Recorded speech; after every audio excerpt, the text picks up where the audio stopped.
I'm Erica. Today I'm sitting down at my machine to do some free motion quilting on a full-size quilt. So I wanted to share that with you guys. I know some of you guys in the comments have had questions about quilting a full-size quilt. So I did share one video of doing some pillow covers. They were about 20 by 20. So today I want to share with you how I do free motion quilting on a full-size quilt on my home machine. So I have my quilt right here. But before I get started, I like to take a quilt sandwich, scraps of fabric with some batting layered in between. That's a quilt sandwich. And I like to practice. So I have my machine all set up. And what I will do is I will practice some stitches on this quilt sandwich. Then I will look at the stitches, see if I like it. If I like all the stitching, then I will go ahead and move forward and quilt my full-size quilt. So when I go to quilt this, I just want to share with you how I move the quilt through my machine and how I manage everything. So what I will do is I will start with my quilt, remove some pins, do some quilting, and then stop, remove more pins, put them in my dish, do more quilting, stop, and then I will continue that process until the entire quilt has been quilted up. Before we get started, let me show you this. I have my Juki machine here. This is what I quilt on. I do have a free motion foot on my machine. So you can see the free motion foot there. Okay, that's a free motion Juki foot. And what I did is I just searched up a free motion foot for my TL2000QI. That's how I found it online, and I ordered it online. So I have my free motion foot on my machine. I changed all my settings. I like to have a dish there to hold my pins. I have extra bobbins, my thread catcher, and my scissors handy. So one tip I learned along the way was to turn the chairs backwards against your table so that when you're quilting your quilt through your machine, that quilt will be caught by the edges of those chairs, if that makes sense. The quilt won't slide off the table because those chairs act as a barrier. So that's a tip I learned along the way. Sometimes I will put a chair right here if I feel like I need it. But I do put chairs there. It kind of holds the quilt so it doesn't fall off the table, because if it goes to fall off the table, it will pull on the needle, and I don't want that. So there's a tip before we start.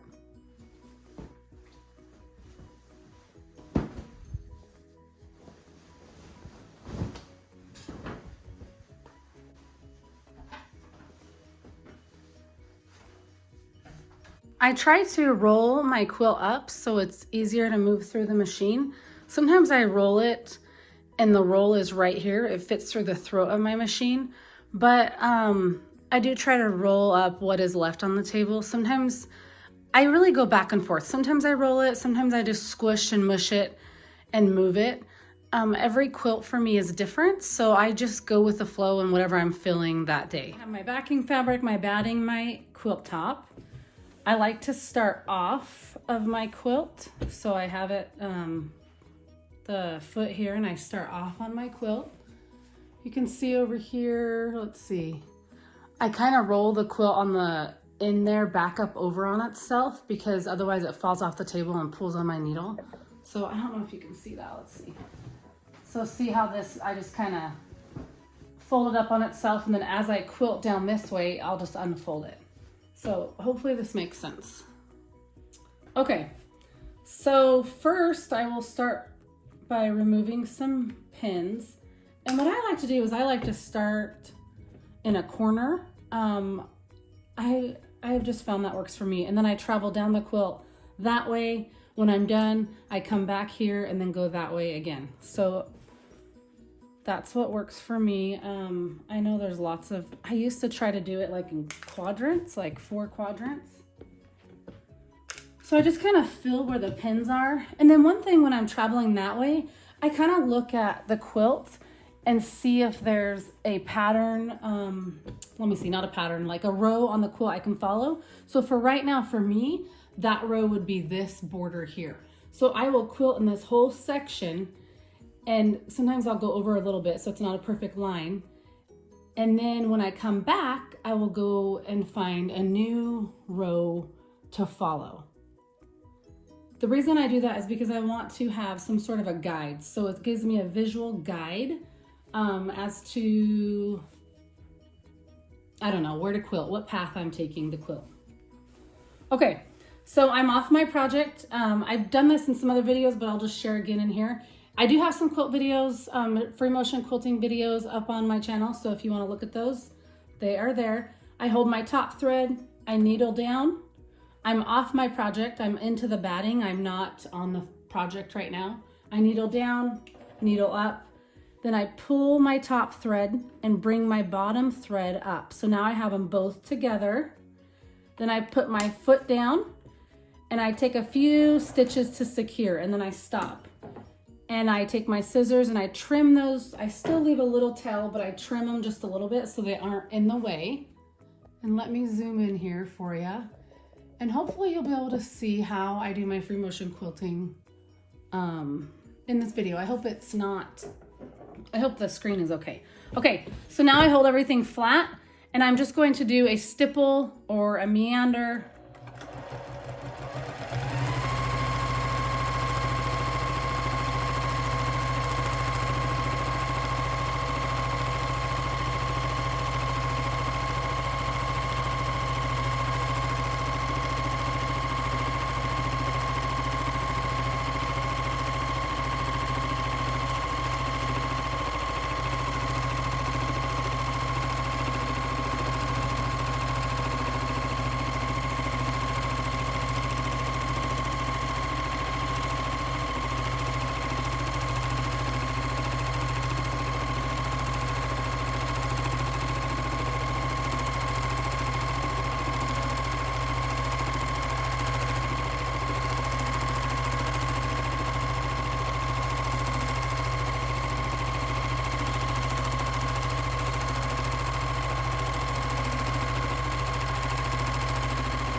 Okay, and then I stop, I reposition my quilt.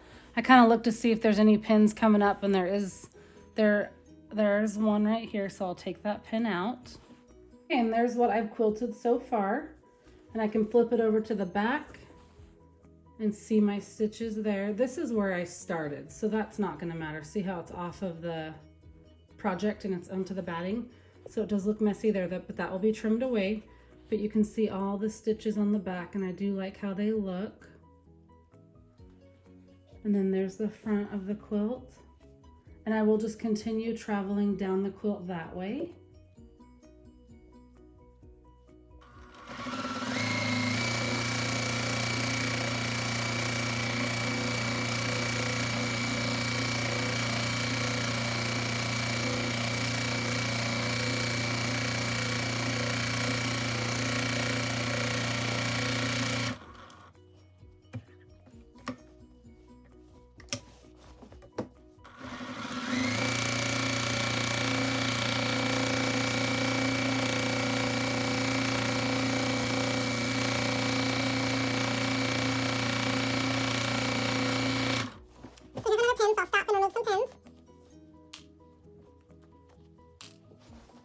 So I'm going to have the camera back a little bit so that you can see from a perspective of me shifting and moving the quilt through my machine, so you can see that versus a up close view. So that's what I'm going to show now. So I just look at my quilt and look for pins, and I don't see any pins, so I will get going. I try to go slow so the edge doesn't get, or so the edge of the fabric doesn't get folded over, so it stays flat.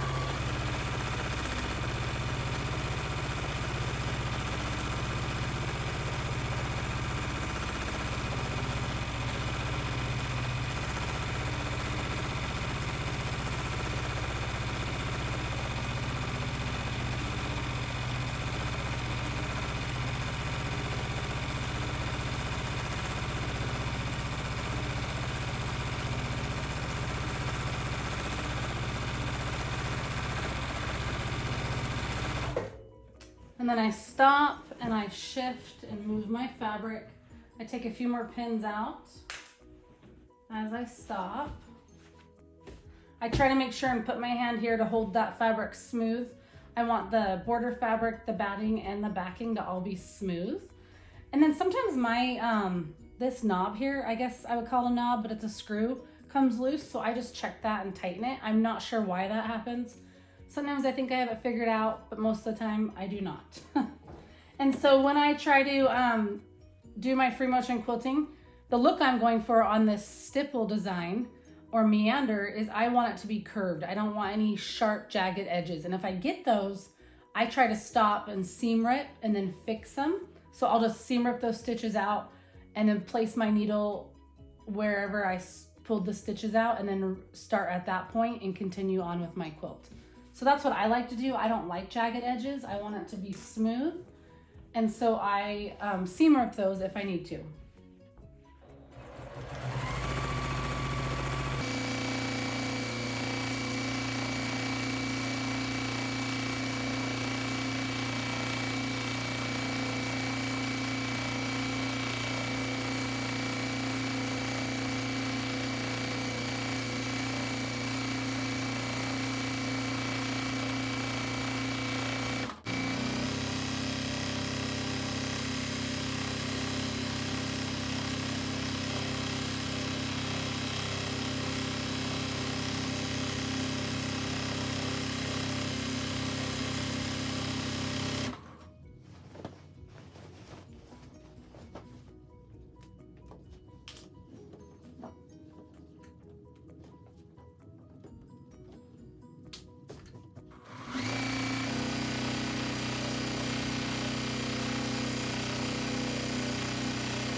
My foot wanted to get stuck underneath the fabric, so I had to stop for a minute and fix that.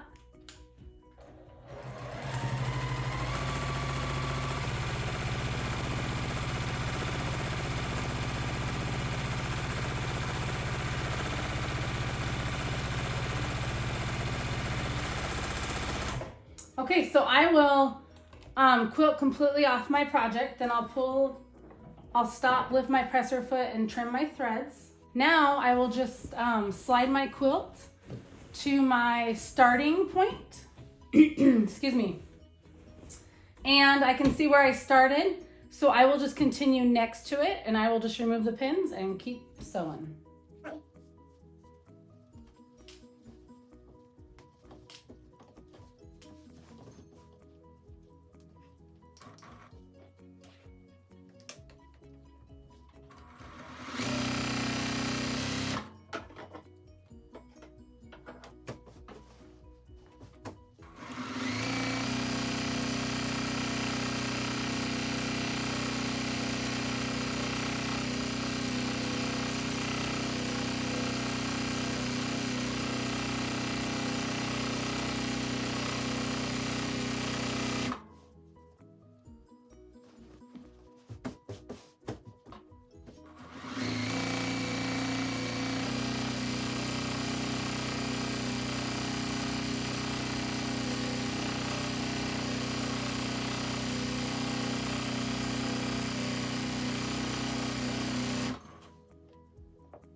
Along the way, I will fold my quilt over. Whatever's on the inside of the machine, or the throat of the machine, I will fold it over or roll it.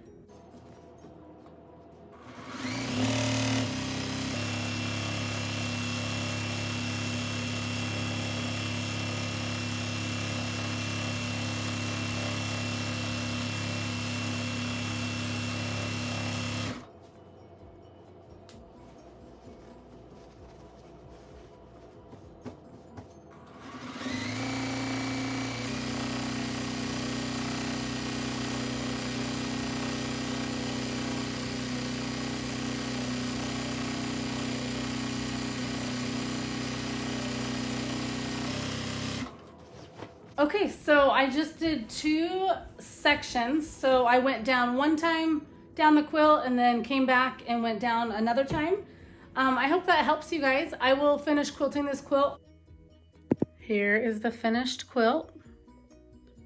I just have it sitting on the table, but I wanted to give you a close-up of the quilting.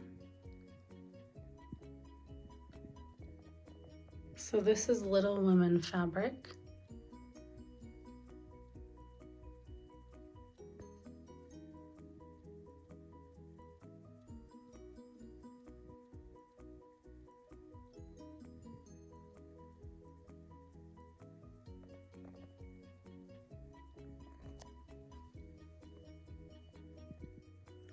And here's the backing fabric. So I like to do a bold fabric on the back, so then there's a lot of contrast between the back and the front of the quilt.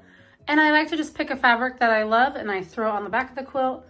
I find that busier fabrics tend to hide the quilting, so if I make any mistakes quilting, they don't show up. So that's kind of a bonus, but here is the back.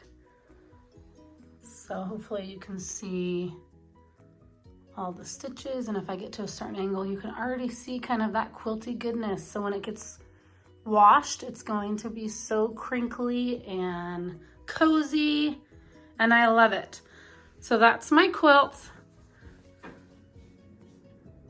And I did a meander or a stipple design. I guess I really should look that up and see if I'm using the terms correctly, but I just sometimes say meander, I sometimes say stipple.